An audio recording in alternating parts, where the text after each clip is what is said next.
Carlos Castaneda, Viaje a Ixtlán, las lecciones de Don Juan. Introducción.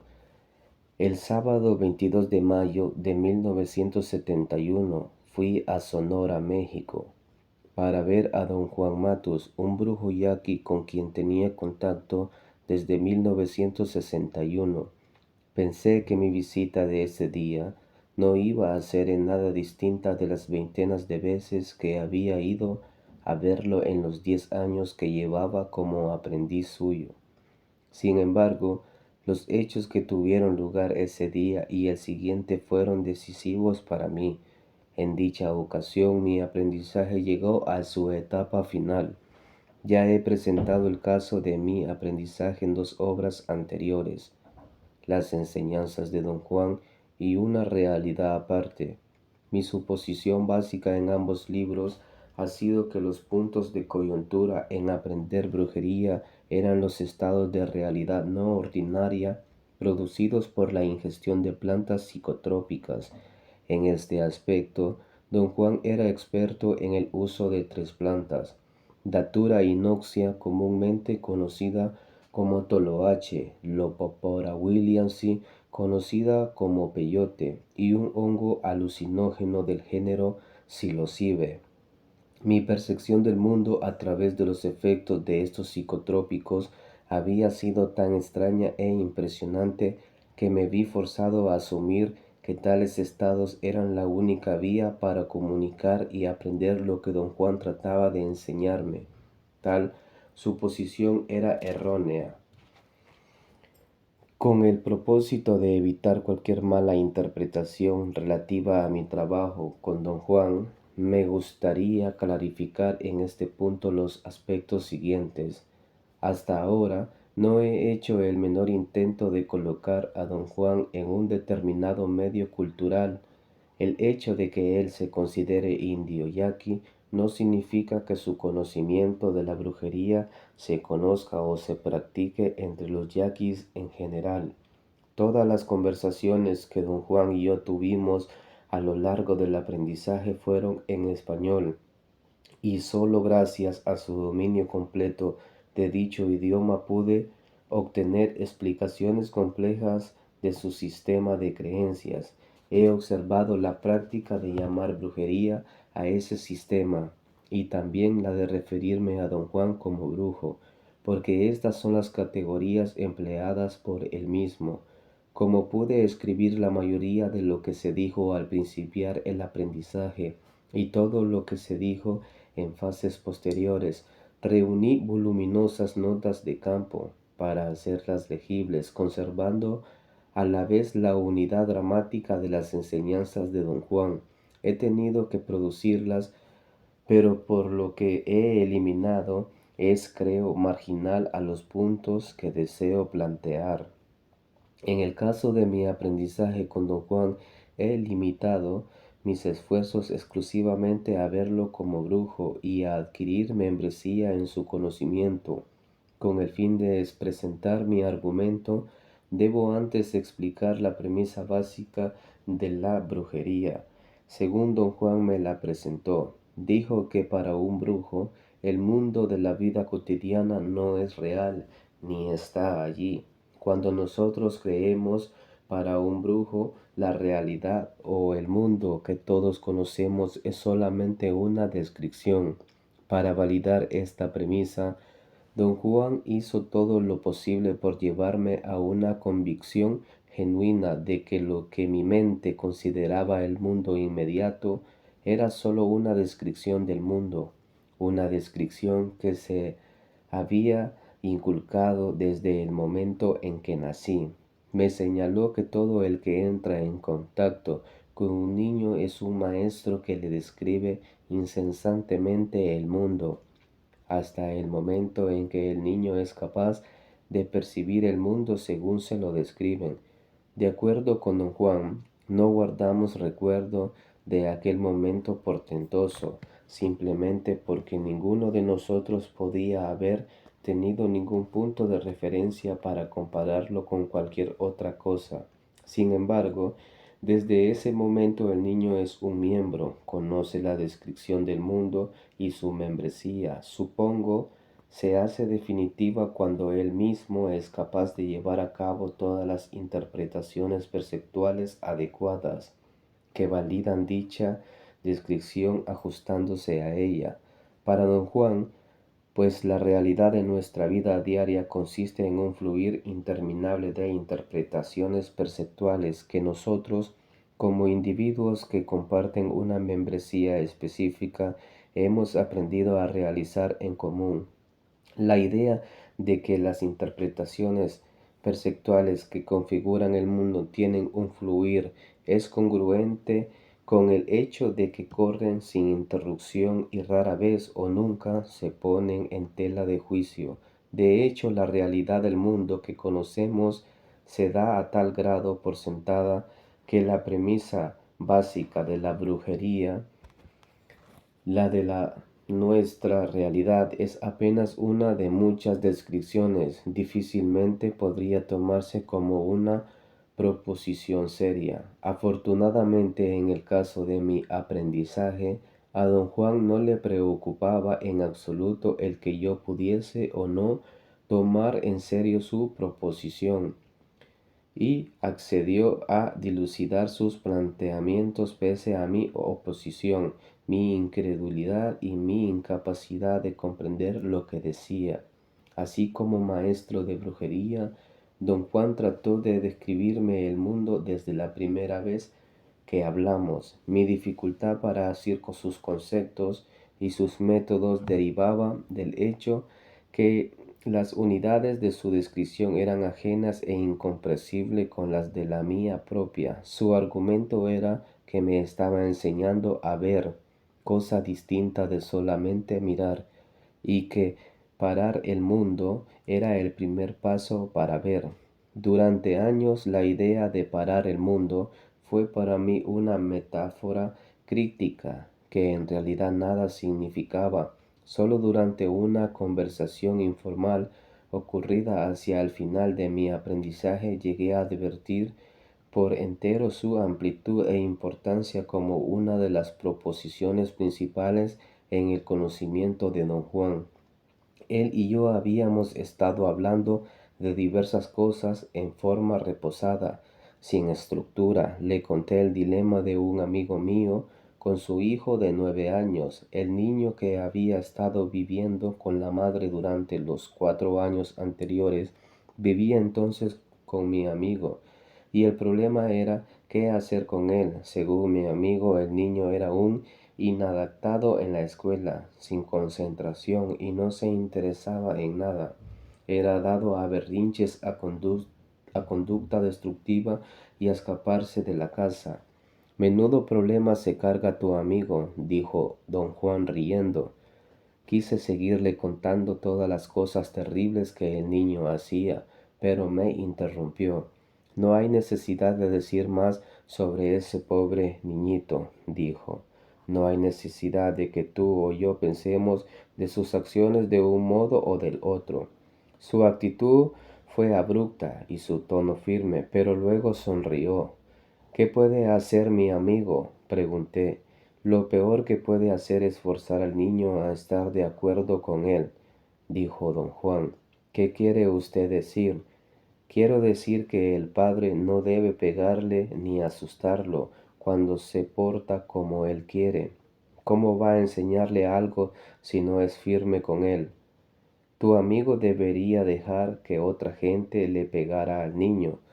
No puede dejar que otra persona ajena toque a su niño, dije sorprendido de la sugerencia.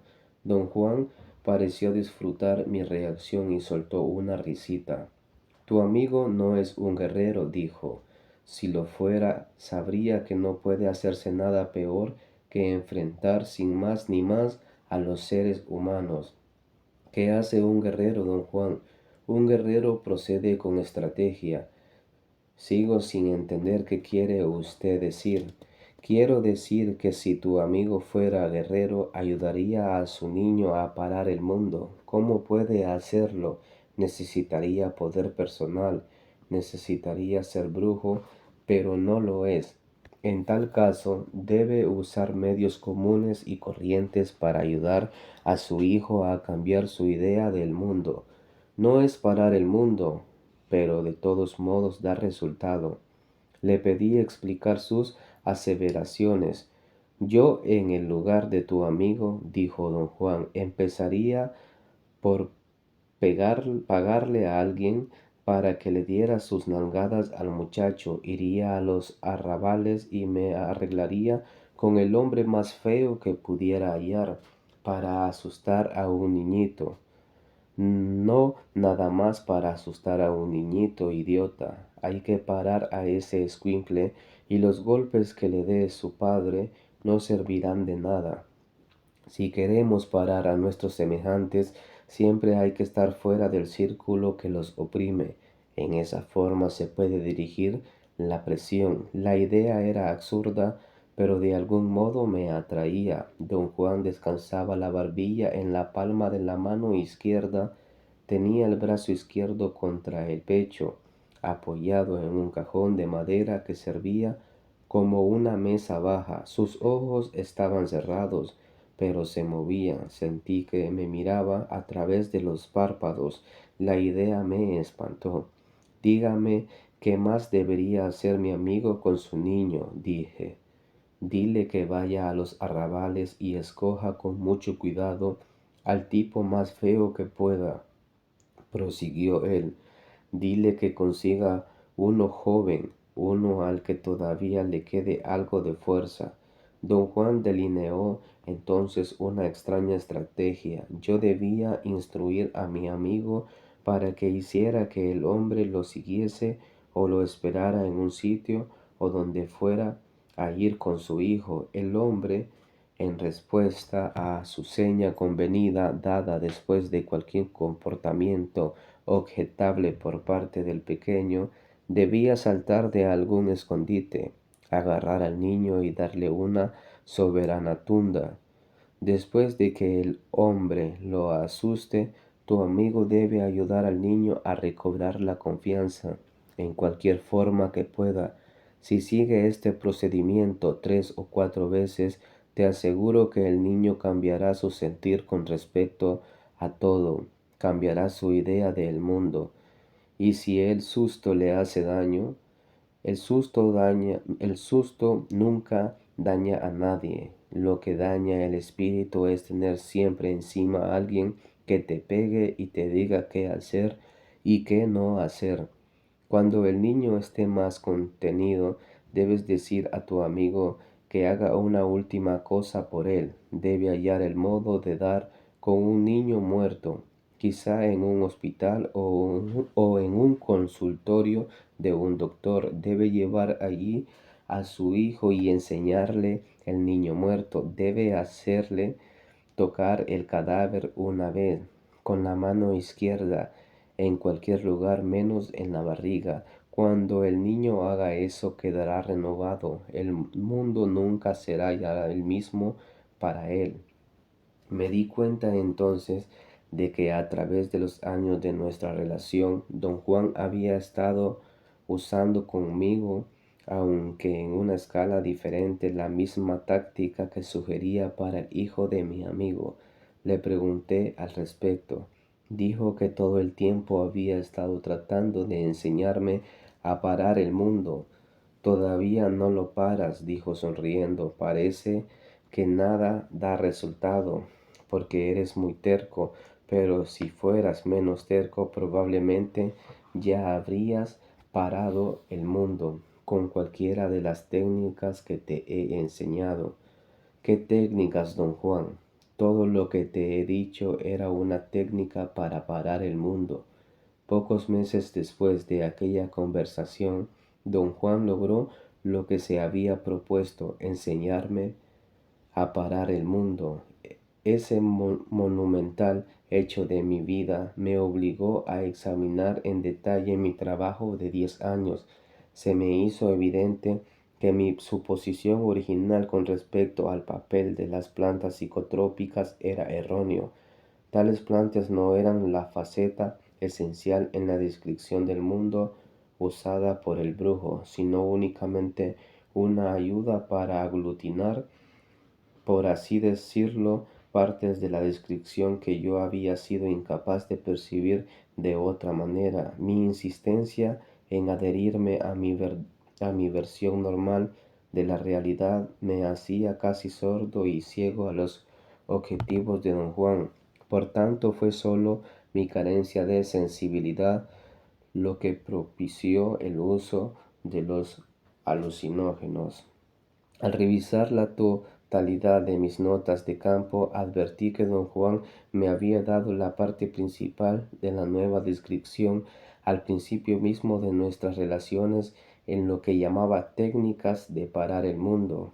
En mis obras anteriores descarté esas partes de mis notas porque se referían al uso de plantas psicotrópicas. Ahora las he reinstaurado en el panorama total de las enseñanzas de don Juan y que abarcan los primeros 17 capítulos de esta obra. Los últimos 3 capítulos son las notas de campo relativas a los eventos que culminaron cuando logré parar el mundo. Resumiendo, puedo decir que cuando inicié el aprendizaje, había otra realidad, es decir, había una descripción del mundo correspondiente a la brujería que yo no conocía. Don Juan, como brujo y maestro, me enseñó esa descripción. El aprendizaje que atravesé a lo largo de 10 años consistía, por tanto, en instaurar esa realidad desconocida por medio del desarrollo de su descripción, añadiendo partes cada vez más complejas conforme yo progresaba. La conclusión del aprendizaje significó que yo había aprendido en forma convincente y auténtica una nueva descripción del mundo, y así había obtenido la capacidad de deducir una nueva percepción de las cosas que encajaba con su nueva descripción. En otras palabras, había obtenido membresía. Don Juan declaraba que para llegar a ver primero era necesario parar el mundo. La frase parar el mundo era en realidad una buena expresión de ciertos estados de conciencia en los cuales la realidad de la vida cotidiana se altera porque el fluir de la interpretación que por lo común corre ininterrumpido ha sido detenido por un conjunto de circunstancias ajenas a dicho fluir. En mi caso, el conjunto de circunstancias ajeno a mi fluir normal de interpretaciones fue la descripción que la brujería hace del mundo. El requisito previo que don Juan ponía para parar el mundo era que uno debía estar convencido.